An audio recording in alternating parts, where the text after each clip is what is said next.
Assalamualaikum warahmatullahi wabarakatuh. Perkenalkan, nama saya Sakia Sotia Paramita. Saya dari Universitas Muhammadiyah Jember. Prodi saya Pendidikan Biologi, NIM saya 20102111010. Sini saya akan menjelaskan tentang masa penjajahan di Indonesia.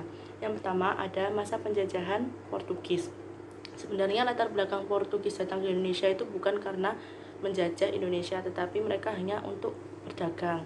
Tapi semakin hari Portugis melihat Indonesia itu tempat yang strategis untuk berdagang dan kelimpahan alamnya juga. Akhirnya Portugis pertama kali singgah di Malaka pada tahun 1909. Setelah sebelumnya Portugis menaklukkan kerajaan Goa di India, dijadikan pusat kekuasaan Portugis di Asia. Lalu pada tahun 1511, Portugis berhasil menguasai Malaka sebagai pusat perdagangan terbesar di bawah pimpinan Alfonso de Albuquerque. Malaka ini sangat diminati oleh Portugis karena tempat yang strategis dengan menghubungkan perdagangan Tiongkok, Persia, dan Arab. Selanjutnya, setelah dari Malaka, Portugis juga mengirimkan armadanya menuju Pelabuhan Sunda, Pelabuhan Banten, untuk menguasai perdagangan lada di wilayah itu. Terus selanjutnya Portugis juga melirik di bagian timur Nusantara, di bagian Maluku, karena Maluku itu pusat dari rempah-rempah pala dan cengkih. Portugis juga mengirimkan armadanya ke Pulau Timur untuk tujuan utamanya untuk menyebarkan agama Katolik. Nah, setelah dia menyebarkan agamanya di Maluku, akhirnya Portugis mendirikan sekolah yang untuk pembelajaran Katolik yang berbasis Katolik, seperti menjadi biarawati dan rohaniawannya. Selanjutnya, masa penjajahan Inggris di Indonesia. Inggris itu secara resmi menjajah Indonesia lewat Perjanjian Tuntang pada tahun 1811, di mana Perjanjian Tuntang itu memuat tentang kekuasaan Belanda atas Indonesia diserahkan oleh Jannes, Gubernur Jenderal Hindia Belanda, kepada Inggris. Pada tahun 1602, armada Inggris sampai di Banten dan berhasil mendirikan loji di sana. Pada tahun 1904, Inggris mengadakan perdagangan dengan Ambon dan Banda. Tahun 1909, mendirikan pos di Sukadana, Kalimantan. Pada tahun 1613, perdagangan dengan Makassar, Kerajaan Goa, dan pada tahun 1614 mendirikan loji di Batavia, Jakarta. Nah, perdagangan ini itu akhirnya Inggris dapat perlawanan yang sangat ketat terhadap Belanda. Belanda itu berniatan untuk mengusir Inggris dari bangsa Indonesia.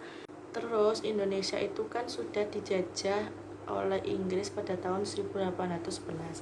Nah, Inggris itu menunjuk Thomas Stanford Raffles untuk menjadi letnan gubernur di Indonesia.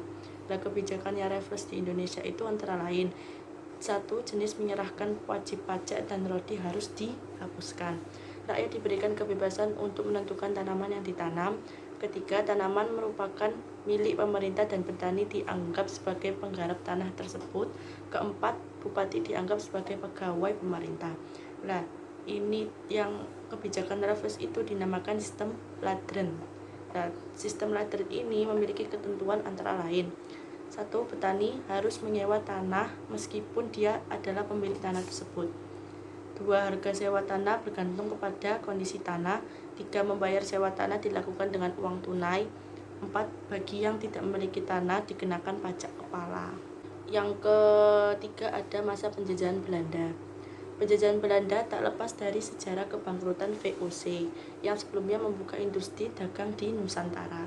Pada tahun 1830, kultur stelsel atau sistem tanam paksa mulai diterapkan.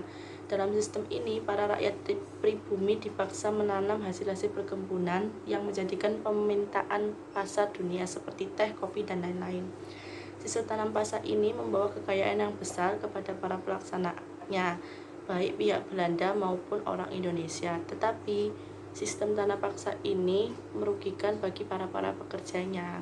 Selanjutnya yang keempat, masa penjajahan Jepang. Masa penjajahan Jepang itu pada tahun 1942, Jepang melakukan penaklukan terhadap Asia Tenggara. Memasuki Nusantara, Jepang memberikan bantuan kepada penduduk, yaitu faksi Sumatera untuk melakukan revolusi dan serangan kepada pemerintah kolonial Belanda.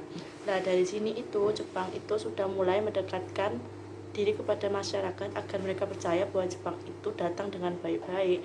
Jepang melakukan berbagai cara untuk mendekatkan diri kepada masyarakat, antara lain: 1. Bendera merah putih itu diperbolehkan untuk berkibar. Lagu Indonesia Raya juga diperbolehkan untuk dinyanyikan. Lalu bahasa Indonesia diizinkan dipakai untuk bahasa sehari-hari dan membentuk berbagai organisasi. Selanjutnya, setelah Jepang mendekatkan diri kepada masyarakat, propaganda yang terkenal disusun Jepang itu adalah Gerakan 3A. Gerakan 3A ini isinya Jepang pelindung Asia, Jepang pemimpin Asia, Jepang cahaya Asia. Tapi propaganda ini tidak bertahan lama karena Jepang sudah mulai ingin menjajah Indonesia. Seperti mereka mengadakan Romusa. Romusa itu tidak sedikit pemuda yang ditangkap dan dijadikan untuk Romusa. Romusa itu tenaga kerja paksa yang diambil dari pemuda dan petani untuk bekerja paksa pada proyek-proyek yang dikembangkan oleh Jepang. Banyak rakyat kita yang meninggal ketika menjalankan Romusa karena umumnya mereka menderita kelaparan dan berbagai penyakit. Para petani diawasi secara ketat dan hasil-hasil pertanian harus diserahkan kepada pemerintah. Hewan peliharaan penduduk dirampas secara paksa untuk dipotong guna untuk memenuhi kebutuhan untuk berperang para Jepang untuk konsumsinya. Selanjutnya, penjajahan yang kelima ada masa penjajahan Prancis. Kekuasaan Belanda di Indonesia pada abad 18 hingga abad ke-19 tak berlangsung penuh. Perebutan kekuasaan di Eropa membuat Belanda sempat berada di bawah penjajahan Prancis karena peperangan Napoleon. Menjelang akhir abad 18, VOC mengalami kemunduran, korupsi, dan perang terus-menerus di berbagai daerah di Nusantara, membuat VOC mengalami krisis keuangan.